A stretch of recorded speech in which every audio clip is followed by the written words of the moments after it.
budaya yang seringkali terlihat di media sosial. Karena hal ini juga bisa memperluas efek panjang masalah ekonomi. Adanya stres finansial. Stres finansial ini bahwa literasi keuangan itu bukan soal transaksi.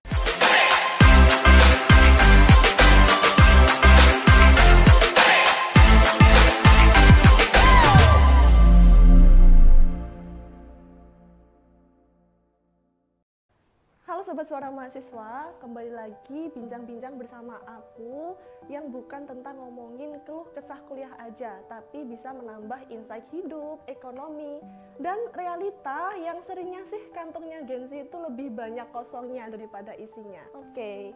Sehangat mentari pagi yang membangun semesta. Halo, aku Merlinda. Kembali lagi di sini aku akan membahas mengenai Gen Z dan krisis literasi finansial di era konsumtif. Fenomena ini tuh deket banget di lingkungan kita, dan sebenarnya kalian nyadar gak sih kalau baru aja tanggal 10, tapi kalian udah tanya ke teman kalian, ini tanggal berapa ya? Padahal itu bukan karena lupa, tapi karena takut ngelihat saldo yang tipis dan cicilan yang banyak. Di episode kali ini aku akan membahas kenapa sih ini bisa terjadi di generasi muda dan Gen Z, dan bagaimana caranya agar kita bisa ngatur uang dan bisa mengerti literasi keuangan dan finansial yang baik itu seperti apa. Coba jujur deh, berapa kali kamu dalam seminggu itu nongkrong? Padahal bukan karena beli kopi atau beli skincare 8 step padahal masih semester 2. Belum lagi yang baru gajian langsung lihat Shopee Paylater karena tagihannya membengkak. Pada di era sekarang kita mengalami banyaknya budaya FOMO dan di era digital serba instan. Jadi dengan adanya TikTok, Twitter, Facebook, itu kayak ngerasa kita belum keren kalau belum memakai outfit yang head habis, liburan tiap semester, dan lainnya. Tapi kenyataannya kita nggak sadar kalau keuangan pribadi kita akan menjadi korban. Kalau ngomongin self reward itu sah-sah aja, tapi masalahnya ini jadi pembenaran buat overconsumption. Dengan adanya literasi keuangan yang rendah plus gaya hidup yang konsumtif itu sama dengan bom waktu. Karena hal ini juga bisa memperluas efek panjang masalah ekonomi seperti utang yang konsumtif, mental health, stres finansial, ataupun bahkan quarter life crisis. Berbicara mengenai gaya hidup Gen Z itu tidak lepas dari konteks sosial ekonomi, di mana kita berada di era yang mengalami inflasi meningkat, yaitu harga jual meningkat, biaya juga melonjak. Hal ini juga akan menjadi pemicu utama kurangnya literasi keuangan pada generasi juga. Kita sedang berada di era yang cukup menantang, di mana inflasi meningkat, harga biaya melonjak, bahkan media sosial juga menjadi tekanan dalam citra diri kita sendiri. Di sini aku akan membahas beberapa fenomena aktual yang terjadi. Yang pertama kita akan membahas fenomena aktual. Yang pertama ada inflasi dan kenaikan biaya hidup yang biasa disebut dengan cost of living crisis, di mana kita tahu dalam beberapa tahun terakhir ini Indonesia mengalami inflasi yang sangat meningkat. Hal ini juga berdampak langsung kepada mahasiswa ataupun pekerja muda, seperti harga kebutuhan pokok, transportasi, maupun sewa tempat tinggal ikutan naik. Inilah yang sering disebut dengan cost of living crisis, di mana biaya hidup itu meningkat daripada pendapatan. Jadi untuk Gen Z dan kita sebagai generasi muda juga harus pintar-pintar dalam mengelola ataupun mengetahui bagaimana literasi keuangan yang baik buat jangka panjang. Yang kedua, munculnya gig ekonomi dan ketidakstabilan dalam pendapatan. Hal ini seperti pekerjaan freelance, yaitu content creator, host live, ataupun yang lainnya. Artinya, dalam pekerjaan ini memang tidak ada beberapa tabungan yang produktif ataupun pinjaman produktif beserta tabungan pensiun. Meskipun terlihat mandiri secara finansial, namun kenyataannya kita memang rentan dalam ekonomi. Yang ketiga, tekanan sosial media dan budaya FOMO atau biasa disebut dengan fear of missing out. Di sisi lain, kita juga hidup di dalam budaya yang seringkali terlihat di media sosial dalam hal pencapaian ataupun yang lainnya. Padahal sebenarnya kita itu ingin membeli sesuatu bukan karena itu perlu, tapi kebanyakan orang itu membeli. Maka hal inilah yang merupakan contoh dari kurangnya pembelian secara produktif. Selain itu, bagaimana sih pengaruh ataupun dampaknya di ekonomi mikro dan makro yang sering kita rasakan saat ini.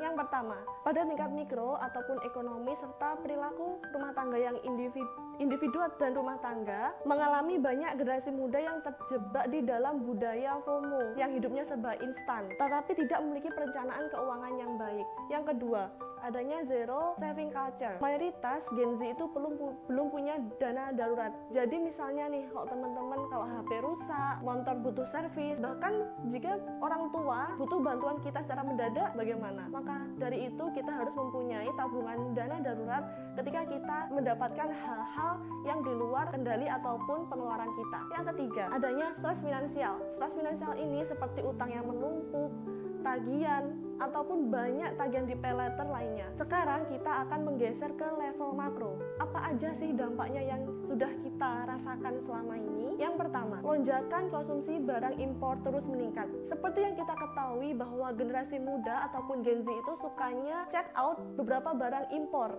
Nah, ini akan menghasilkan beberapa produk dalam negeri kita itu kurang dilirik. Artinya biaya dalam produk impor semakin meningkat. Yang kedua, overkonsumsi dan pola belanja yang tidak produktif. Ekonomi itu selalu sehat kalau konsumsinya disertai produktivitas, karena ekonomi itu juga butuh tumbuh yang semu dan juga butuh investasi buat jangka panjang juga. Yang ketiga, ketimpangan ekonomi. Sekarang kita mengetahui bahwa kalau anak muda di kota-kota besar itu jangkauannya sangat luas sekali, apalagi dengan HP yang canggih, dan itu bisa memanfaatkan beberapa layanan pay later.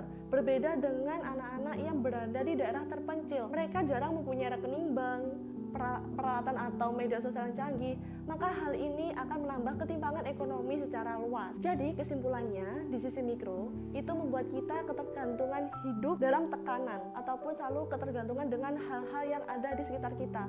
Kalau dari sisi makro, kita bisa memperlambat pertumbuhan ekonomi yang produktif. Setelah kita membahas mengenai gaya hidup Gen Z yang konsumtif, aku akan mengasih tips beberapa solusi agar kita melek mengenai literasi finansial yang baik. Yang pertama, kita harus bangun kesadaran, bukan larangan. Artinya langkah pertama kita harus menyadari bahwa literasi keuangan itu bukan soal transaksi aja, tapi bagaimana cara kita mengatur pola keuangan kita agar bisa untuk jangka panjangnya jika ada kebutuhan yang mendadak. Yang kedua, terapkan konsep budgeting yang sederhana. Kita bisa memulai teknik dengan metode 50, 30, dan 20. Artinya, yang 50% itu untuk kebutuhan pokok, 30% untuk keinginan, dan 20% sebagai tabungan atau investasi kalian. Kalau kalian belum mempunyai penghasilan yang tetap, banyak aplikasi gratis yang bisa membantu kalian untuk buat to-do list ataupun checklist tabungan kalian. Yang ketiga, kalian harus edukasi sendiri lewat media sosial. Memanfaatkan media sosial di zaman literasi keuangan ini sangat membantu kalian. Kalian juga bisa melihat di Zapfinance itu ada beberapa rekomendasi yang bisa mengatur ataupun membantu mengelola keuangan kalian secara efisiensi. Yang keempat, berani dengan langkah kecil apapun itu. Misalnya, kalian sehari bisa menyisihkan uang sebesar 5.000 secara produktif.